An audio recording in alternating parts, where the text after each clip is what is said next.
Vibes, narito na tayo sa parte ng ating programa at pagsasama-sama kung saan sasagutin natin ang walang kwentang katanungan ng ating ka-vibes nang wala ring kwentang kasagutan para quiz lang. Tama yan at abang na abang ha, si JR Lakian tsaka si Raymart. Oy, maganda umaga sa mga nagpopogi ang mga kalalakihan ng NH. Ayan, nalang sa inyo dyan. Magandang umaga sa inyo mga ka-vibes. Kaya ito na ibibigay na namin sa inyo ang puksaan sa agahan. Puksaan sa agahan. Puksaan sa agahan. Oh, puksaan sa agahan para sa mga ka-vibes natin na first time palang makinig. First time? Yeah.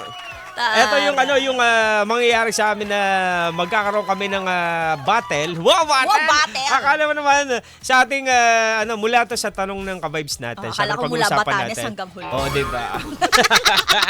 Touch for the very first time. Oy, grabe naman yan. Bakit yun? Oo, pero ito na nga, out of. Out of ilan ang nagpadala? Balita ko, 10,000. 10,000. 10,000. Out of 10,000 centers, abay, nabunot natin ang katanungan ni ni Janjan ng tutuban. Janjan ng tutuban. Janjan ng tutuban. Janjan ng tutuban. Magandang umaga sa'yo. Okay ka lang. Oo. Ano ba tanong ni Janjan? Abay, sabi niya kasi, ipagpaliban o agaran? Ipagpaliban o agaran. Oh, ngayon na o mamaya ay... Ipagpaliban mo. Wala! Ah! Ano man ang mangyari? Di mo alam yan. Alam ko yun. Alam mo yun? Yun? Tinatry ko lang. Narinig ko lang kasi kinakanta nila sa Raris eh. Ay, talaga ba? Sabi ko, oo yun ah. Hindi ba ikaw kumakanta? Ay, di. Kaya naga, abay ipagpaliban o agaran. Pero ikaw ba, DJ Joko, anong gusto mo dito sa dalawa? Ano, syempre dito sa ating puksaan, kung yun ang tanong, siguro ipagpaliban. Pero dahil gusto ko agad-agad, agaran siguro.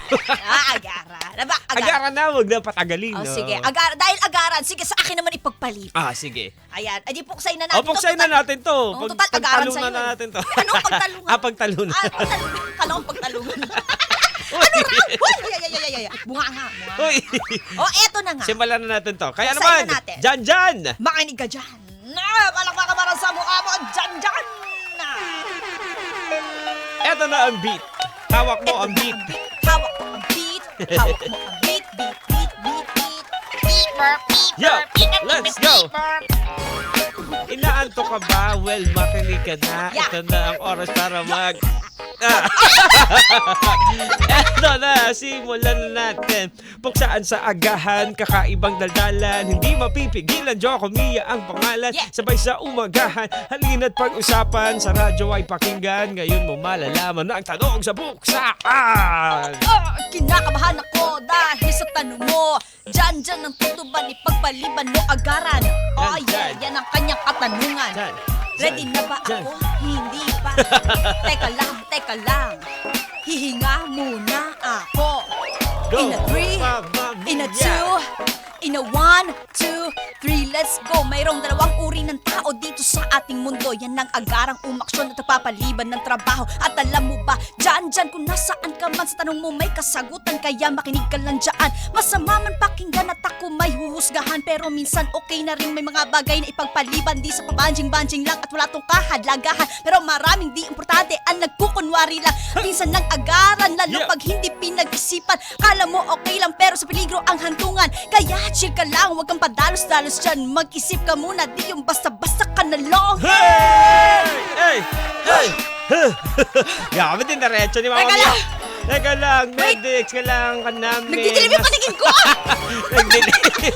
At ikaw naman, Joko Loco. Eto, ipagpaliban o doon ka sa agaran. Pinadala ni Janjan habang nag-uumagahan. Dahan-dahan lang sa subo, baka mabulinan. Ito ang sagot ko sa iyong katanungan. Pipiliin ko agaran kesa ipagpaliban. Kasi naniniwala ako sa kasabihan na mas lamang pa rin ang maagap kisa sa masiwag. Anong connect? Sinabi lang. Eto na. Kasi nga ang sabi niya, pwede pagpaliban. Ano daw? Kasi nga ang sabi niya, pwede pagpaliban pa. Meron naman ang nagsasabi na ipagpaliban muna. Yeah. Nakalagay sa sistema na mamaya na. Kaya Nasa Yeah. nakalagay sa sistema na mamaya na kasi ang nasa isip niya pwedeng ipagpalibad pa. Hindi mo naman malayan na nahuhuli ka na. Kaya kung nasa isip mo ay gawin mo na. Wag mo na tong ipagpabukas at gawin mo na agad na. Nalilito at hindi ko alam na. Oh yeah, pero ito na nga. Break it down, yo. Break it down, yo. Break it down, yo. Wah! Nakakalito naman. Na-survive namin yan Ang hirap parehas. naman. Mahirap pala pag ganun yung rhyme tapos pag inaantok Oo. kami ganun. Pero diba? in fairness, nagawa natin. Diba? Oo, ano We lang naman did it! dito. Agaran, tsaka ipagpaliban. Meron kasing dalawang ano na, tama naman sinabi mo na yung isa, ay mamaya na yan, ipagpaliban. Oo. Pagpaliban na yan. Totoo Hindi pa na. naman, hindi ngayon na, tara na, agad-agad na. Kaya kumbaga, sa akin, saan ka ba naniniwala, Mami May? Ako kasi naniniwala sa daig ng mas maagap. Alam Ang mo, malandi? Ay, mali. Ay, hindi. Ang masipag pala, ganon. sa akin naman, depende kasi siya sa trabaho. Di ba nga sa corporate Corporate world? Di ba nga, sinasabi nila, may identification na, Oo. parang isusort mo yung bawat gawain. I-identify mo siya kung alin dito yung urgent, kung alin dito yung importante, pero Oo. hindi naman urgent, o alin dito yung nagkukunwari lang na urgent. Oo. Di ba? At kung alin dyan, di ba, pag na-identify mo na kung alin dyan yung dapat mong gawin, abay, edi winner ka. Hindi, tawag dito parang dun mo titignan kung iaagaran mo ba to o ipagpapaliban mo na muna. Oh, Yan. diba? Ganun yun. Sa akin Yan naman, agaran, gusto ko mga bagay na tingin ko naman na pwede nang gawin Totoo. na ngayon para hindi ka na mangarag sa susunod na araw, rin di naman ba? yan. Tama. Oo, para hindi ka din nangangarag at hindi ka nangangarag. Oo, at ng hindi ka iba.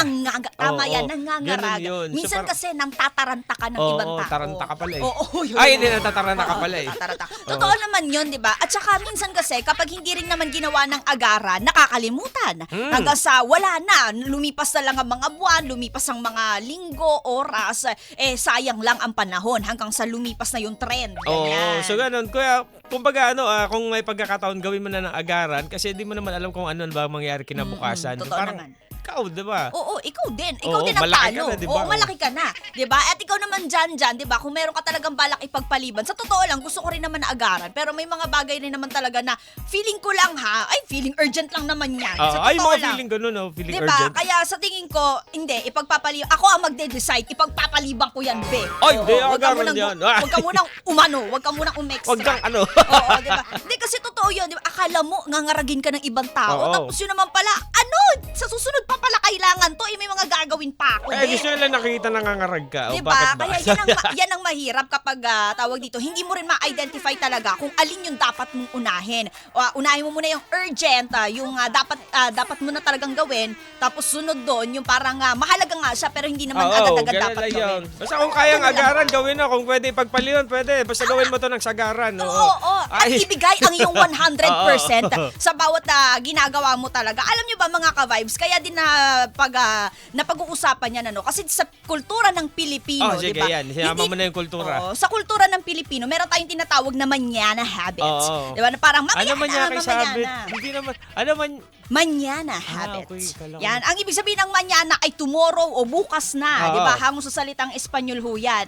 At hanggang sa, hindi naman talaga natin kultura yan. Na-adapt lang talaga. Hanggang sa nai-apply na lang talaga sa kultura natin. Na bukas na, mamaya na, mamaya Oo. na, mamaya na, mamaya na. Hanggang sa yung mamaya na, naging wala na. Oo. Ayan. Diba? At yan ang isa sa mga dapat natin ding iniiwasan. Diba? Para hindi napupurnada ang mga trabaho at para mas maging productive tayo. Hindi lang yan sa bahay, kundi pati sa trabaho natin, pati sa kung saan man, pati sa personal sa na anumang buhay. aspeto Oo, ng buhay. totoo. Naman. Yun Yan yun. talaga. Yun lang naman. Gusto niyo ba ng sermo? Tara? Tara? Ay, naku talaga.